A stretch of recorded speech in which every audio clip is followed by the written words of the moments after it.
اگر ماں باپ ظلم کریں، بیوی کو گالی دینا، بیٹے کو شریعت کا طعنہ، کہنا جو بیوی کرے گی ہماری مرضی سے کرے گی، بیٹا 9 سال سے جاب کر رہا ہے۔ ارے بھائی ماں باپ کا بہت حق ہے یار، ان کے ساتھ اچھے رہا کرو، بس ان کی پاؤں دباؤ، خدمت لو۔ رہا مسئلہ بیوی پہ زیادتی کر رہے ہیں تو بیوی کو الگ رکھ لو بھائی، ایسی صورت میں سمجھ رہے ہو۔ گھر میں اگر معاملہ خراب ہو رہا ہے، پھٹے کوشش تو کرو، جوائنٹ فیملی کے جو برکتیں ہیں وہ اکیلے رہ کے حاصل نہیں ہوتی، لیکن اگر پھٹے بازی ہو رہی ہے تو پھر الگ کر لو، سمجھ رہے ہو۔ لوگ کہتے ہیں ابا تانے دیں گے، کوئی مسئلہ نہیں ہے، دینے تو تانے، وہ بعد میں بھی تانے ہی دیں گے، جب پھٹے ہوں گے نا اور جب طلاقیں ہوں گی وہ پھر بھی تانے ہی ہوں گے۔ تو یہ نیچرل لائف ہے، شادی کے بعد علیحدہ ہونا، سمجھ رہے ہو۔ اگر شادی کے بعد لوگ الگ نہ ہوتے تو جہاں آدم علیہ السلام اور اماں ہوا تھے، آج ہم وہیں ٹکے ہوئے ہوتے سارے کے سارے، ایسے کنجسٹڈ بالکل چپک کے رہ رہے ہوتے ایک ساتھ۔ کیا خیال ہے بھائی؟ ان کے بچے ہوتے گئے، شادیاں ہوتی گئیں، چین بھی آباد ہو گیا، امریکہ آباد ہو گیا، برطانیہ آباد ہو گیا، پاکستان، انڈیا، یہ پوری دنیا اسی طرح تو آباد ہوئی ہے۔ شادی ہوئے پتلی گلی سے نکلو، یہ تو نیچرل ہے، سمجھ رہے کہ نہیں سمجھ رہے؟ یہ نیچرل ہے، اس میں ماں باپ کو زبردستی نہیں کرنی چاہیے کہ نہیں ادھر ہی رہے گا، ادھر ہی رہے گا، نہیں تو پہلے سے یہ امیدیں بہوؤں سے لگاؤ ہی نہیں، اس زمانے میں درد سر کے علاوہ کچھ بھی حاصل نہیں ہوگا۔ آج کل عورتوں کو کہاں خدمت سکھائی جاتی ہے؟ باپ کی نہیں کر رہی وہ سسر کی کریں گی؟ ارے کہیں خدمت کا چیپٹر ہے ہی نہیں، نہ اسکول میں کوئی خدمت کا چیپٹر ہے۔ فزکس کی کسی کتاب میں لکھا ہوا ہے کہ ابا کی خدمت کرو گی تو یہ اس کا یہ فارمولا ہے، لکھا ہوا ہے کہیں؟ یہ ایکویشن اس کی یہ ہے، امی کی خدمت کی ایکویشن، اس میں تو اتنے کلومیٹر فی گھنٹہ کی رفتار سے آپ بھاگو گے ہیں اتنی دیر تک تو فلاں جگہ پہنچ جاؤ گے۔ میں جب فزکس پڑھتا تھا نا تو ہم نے ایک ایکویشن پڑھی تھی کہ اتنے کلومیٹر فی گھنٹہ کی رفتار سے آپ چلیں گے اور ایکسلریشن اتنی ہوگی تو اتنی دیر میں وہاں پہنچ جائیں گے۔ تو ہم لوگ شارع فیصل جاتے تھے اپنی پھپھو سے ملنے، تو میں وہ کلومیٹر ناپتا تھا اس کے بس کے نا، کہ اتنے کلومیٹر جا رہی ہے اور جانا وہاں ہے تو کتنی دیر میں، تو کیلکولیشن میں لگا رہتا تھا۔ تو فزکس میں تو یہ سکھایا جاتا ہے، میتھ میں 2 اور 2 4 سکھایا جاتا ہے، کیمسٹری میں بھی کچھ اور سکھایا جاتا ہے، پانی کا فارمولا اور نمک کا فارمولا، ٹھیک ہے نا۔ اس میں کوئی چیپٹر خدمت کو، بہوؤں سے خدمت لینے کا تصور اس زمانے میں ساس بھی نکال دے اور سسر بھی۔ یہ بہویں بڑی جدید زمانے کی بہویں ہیں، آپ اپنے زمانے پر ان کو قیاس مت کرو۔ بڑی نالائق ہوتی ہیں بہویں جو ساس سسر کی خدمت نہیں کرتی، میں ان کو اپریشیٹ نہیں کر رہا، لیکن یہ گراؤنڈ ریئلٹی ہے، وہ نہیں کریں گی۔ بیوی شوہر کی نہیں کر رہی آج کل، اپنے باپ کی نہیں کر رہی، وہ سسر کی کہاں سے کرے گی خدمت یار؟ کچھ تو کامن سینس استعمال کرنی چاہیے نا، زمانے کو بھی تو دیکھو۔ اب اس کا ایک حل تو یہ کہ بیویوں کو طلاقیں دینا شروع کر دو جو ابا کی خدمت نہیں، ایسے تو پھر آپ ساری زندگی کنوارے ہی رہو گے۔ دوسرا کمپرومائز کرو بھائی، صحیح ہے نا۔ اتنی مل گئی کہ وہ آپ کی اجازت کے بغیر گھر سے باہر نہیں نکلتی، آپ کی اجازت کے بغیر کسی سے فون پہ بات نہیں کرتی، بہت نیک ہے خدا کی قسم۔ کیا ہے؟ بس اتنا کافی ہے۔ جو سیزن چل رہا ہے بھائی، سیزن کے حساب سے بات کر رہا ہوں، ورنہ کنوارے رہو گے ساری زندگی۔ تو 2-3 چیزیں ان پہ کمپرومائز نہیں کرو۔ آپ کی اجازت کے بغیر کسی مرد سے بات نہ کرے، یہ ڈینجرس ہے، یہ قابل، یہ جو میں بیان کیا نا باؤنڈری ہونی چاہیے، یہ ڈینجرس ہے، اتنا بھی براڈ مائنڈڈ بننے کی ضرورت نہیں ہے، ٹھیک ہے نا۔ دوسرا، آپ کی مرضی کے بغیر کہیں جائے نہیں، آپ کو پتا ہو کہ کہاں ہے، ایسا نہ ہو کہ جی وہ سوئٹزرلینڈ چلی گئی ہے گھومنے پھرنے کے لیے، آپ کو پتہ ہی نہیں، آپ سمجھ رہے انڈا موڑ سے وہ کر آ رہی ہے، ٹھیک ہے نا، پتہ ہی نہیں بندے کو بیوی ہے کہاں، تو بیگم باؤنڈ ہے آپ کے لیے، وہ آپ کو آپ کی اجازت سے جائے گی، ٹھیک ہے نا۔ تیسری بات یہ کہ آپ کی استطاعت سے زیادہ خرچہ نہ کروا رہی، اگر اس بیس پہ روز جھگڑے ہو تو آدمی پاگل ہو جاتے، استطاعت سے زیادہ تو کوئی بھی نہیں کھلا سکتا نا۔ یہ 2-3 موٹی چیزیں ہیں، اور دیندار آدمی کے لیے پردہ بھی کرتی ہو، کہ دیندار آدمی یہ بے پردی والی بغیرت برداشت نہیں کر سکتا، اس میں تھوڑا فرق ہے دیندار اور بے دین کا۔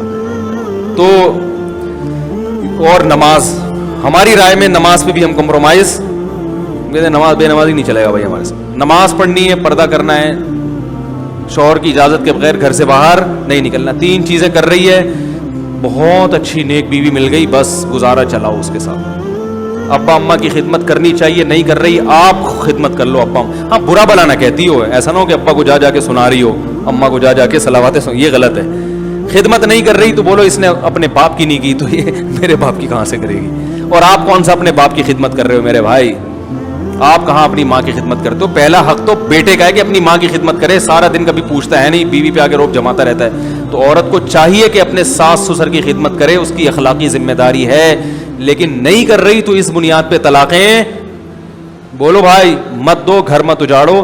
یہ سیزن, اسی فیشن چل رہے ہیں آج کل مارکیٹ میں, اسی قسم کی بہویں اویلیبل ہیں. آپ اگر جاؤ گے تو آرڈر پہ بھی نہیں بنتی آج کل وہ والی جو پرانے زمانے کی بہویں ہوتی تھیں. سمجھ رہے ہیں کہ نہیں سمجھ رہے؟ چلاؤ گزارا.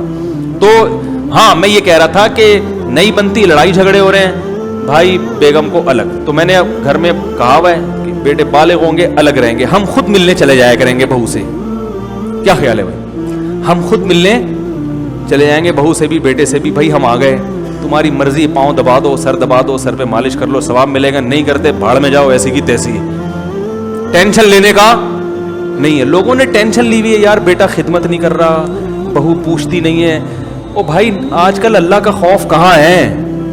اور ٹینشنوں کے دنیا میں کم بکھیرے ہیں. کر رہا ہے بھائی, ثواب ملے گا. نہیں کر رہا تو بھائی ہم اپنے پاؤں پہ کھڑے ہیں. اللہ کسی کا محتاج نہ بنائے ہمیں. صحیح ہے نا؟ تو زیادہ اپنے بچوں سے توقعات وابستہ اس زمانے میں, اگر میں 100 سال پہلے بیان کر رہا ہوتا تو پھر میرا اسٹائل کچھ اور ہوتا. جو بچہ پاؤں نہ دبائے چماٹ مارو اس کو, ہینڈر لے کے دھنائی لگاؤ اس کو. لیکن چینج ہو گیا زمانہ, کیونکہ اس یونیورسٹیوں میں, اسکولوں میں دین نہیں ہے, تربیت نہیں ہے, تو بیڑا غرق کر دیا ہمارے کلچر کا. تو اب یا تو یہ کہ آپ جو ہے نا وہ سارے رشتے توڑ دو, یہ تو ممکن نہیں ہے بھائی. تو پھر جہاں تک کمپرومائز کر سکتے ہو کرو, لوگوں سے زیادہ امیدیں مت لگاؤ. میرا اصول ہے, مجھ سے جب کوئی قرضہ مانگنے آتا ہے تو میں دیکھتا ہوں کہ اگر یہ قرضہ لے کے پی گیا تو میں برداشت کر سکوں گا. اگر میں سمجھتا ہوں کہ یہ قرضہ واپس نہیں کرے تو میں برداشت کر سکتا ہوں, تو میں اس کو قرضہ دیتا ہوں, ورنہ نہیں دیتا. کیونکہ پھر پی گیا تو ٹینشن, کیونکہ اکثر تو پیتے ہی ہیں, پی گیا تو ٹینشن نہیں ہے. ورنہ ٹینشن, یار پیسے کھا کے بیٹھا ہوا ہے, دے نہیں رہا, پیسے کھا کے. او بھائی, اس پیسے ملنے سے آپ کو اتنے فائدے نہیں ہیں جو اس ٹینشن سے آپ کا دماغ خراب ہو رہا ہے نا, اور صحت برباد ہو رہی ہے, یہ زیادہ عذاب ہے. تو ٹینشن پالنی ہے ہی نہیں. اکثر لوگوں کے حالات اور ان کی ہسٹری چیک کرو تو انہوں نے ٹینشنیں خود سے پالی ہوئی ہیں.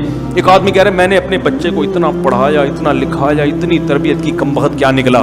رو رہے ہیں بیٹھ کے میرے سامنے, رو رہے ہیں آنسوؤں سے. میں نے کہا فالٹ آپ کا ہے, یہ جو رو رہے ہو نا, یہ فالٹ کس کا ہے؟ میں نے کہا آپ کے ذمہ تھا تربیت کی کوشش, ہدایت دینا آپ کے ہاتھ میں نہیں ہے. نوح علیہ السلام کا بیٹا کافر ہو کے نکلا ہے. 950 سال جس پیغمبر نے تبلیغ کی ہے, ان کا بیٹا مسلمان نہیں ہوا. کافر تو تانا دیتے ہوں گے نا اپنے بیٹے کو, تو دیکھو ہمیں تبلیغ کر رہے ہو. اللہ کے پیغمبر 950 سال اپنے بیٹے کو نہیں سمجھا سکے. ہم اور آپ کون ہوتے ہیں سمجھانے والے بھائی؟ ہماری ذمہ داری ہے تربیت کی اچھے سے کوشش. امیدیں مت لگاؤ اولادوں سے کہ یہ یوں کرے گی, یوں کرے گی. بس دعا مانگو, اللہ اس کو انسان کا بچہ بنا دے. یا اللہ تیری بڑی مہربانی ہوگی, اس کو انسان کا بچہ بنا دے. اور آہستہ سے بولا کرو نہیں بھی بنا تو برداشت کر لوں گا. اپنے آپ کو یوں سمجھایا کرو کہ بن گیا تو ٹھیک ہے, گریوی ہے. تو زیادہ توقعات دوسروں سے نہ لگائیں, نہ دوستوں سے کہ مشکل میں یہ میرے کام آئے گا. نہ نہیں آئے گا. ہمارے ایک دوست نے بتایا کہ میرا بڑا جگری دوست, میرا کہیں پھڈا ہو گیا, میں جب پٹنا شروع ہوا تو میں نے پیچھے مڑ کے دیکھا تو وہ بچپن کا دوست مارکیٹ سے شارٹ. یہ دوست آپ کے کام جب تک آئے گا جب تک آپ کوٹ رہے ہیں اگلے والے. جہاں آپ پٹنا شروع ہوئے تو تھوڑا سا بے غیرت ہوگا تو بھاگے گا, بہت بڑا بے غیرت ہوگا تو کوٹنے میں ان کے ساتھ شریک ہو جائے گا. حقیقت بتا رہا ہوں, کہے گا سیزن دیکھ کے چلے گا نا. وہ کہہ رہا ہے اگر میں بھاگا تو پکڑا بھی جا سکتا ہوں, تو وہ کیا کرے گا, بولے گا ابھی انہی کے ساتھ مل کے. ایسا ہو رہا ہے آج کل. تو نہ دوستوں سے امیدیں لگاؤ, نہ رشتہ داروں سے زیادہ امیدیں لگاؤ کہ میرے فلاں موقع پہ میرا چاچا میرے کام آئے گا, میرا ماموں میرے کام آئے گا, میرا بھائی میرے کام آئے گا, میری ممانی میرے کام آئے گی. کوئی بھی کام نہیں آئے گا. خوش وہی آدمی ہو سکتا ہے جو صرف اللہ پہ اعتماد کرے, اپنا الو سیدھا رکھے. بھائی میں کسی پہ نہ ظلم کروں گا, میں سب کے ساتھ اچھا سلوک کرتا رہوں گا. کسی نے کرنا ہے ثواب کے لیے کرے, نہیں کرنا ہے تو نہ کرے. ٹھیک ہے نا. تو اس لیے سکون کا نسخہ کیا ہے, کسی سے کوئی لالچ اور طمع مت رکھو. کبھی بھی نہ سوچو کہ یہ میرے مشکل میں کام آئے گا. اپنا حق ادا کرتے رہو. دوسروں کی مشکلات میں انسان کام بھی ہے اللہ کے لیے, ریٹرن کے لیے نہیں. آپ رشتہ داروں سے اچھا سلوک اس لیے نہ کریں کہ جب آپ کو مصیبت آئے گی تو وہ بھی کریں گے, یہ مسئلہ خراب ہو جائے گا, اس سے رشتہ داری ٹوٹے گی جڑے گی نہیں. آپ اچھا سلوک کریں, بھائی میں آخرت چاہتا ہوں, بس آپ نے کرنا ہے کرو, نہیں کرنا بھاڑ میں جاؤ. ہم اپنا فرض ادا کرتے رہیں گے نماز روزے کی طرح. ہم نماز کیوں پڑھتے ہیں؟ اللہ کو خوش کرنے کے لیے نا, چاہے کوئی خوش ہو یا نہ ہو. تو اسی طرح بھائی ہم بہن بھائیوں سے اور رشتہ داروں سے اچھا سلوک کریں گے اللہ کو خوش کرنے کے لیے.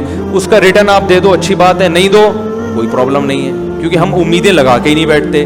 نہیں آ رہی سمجھ میں تو جیسے چل رہے ہیں بھائی ویسے ہی چلتے رہیں.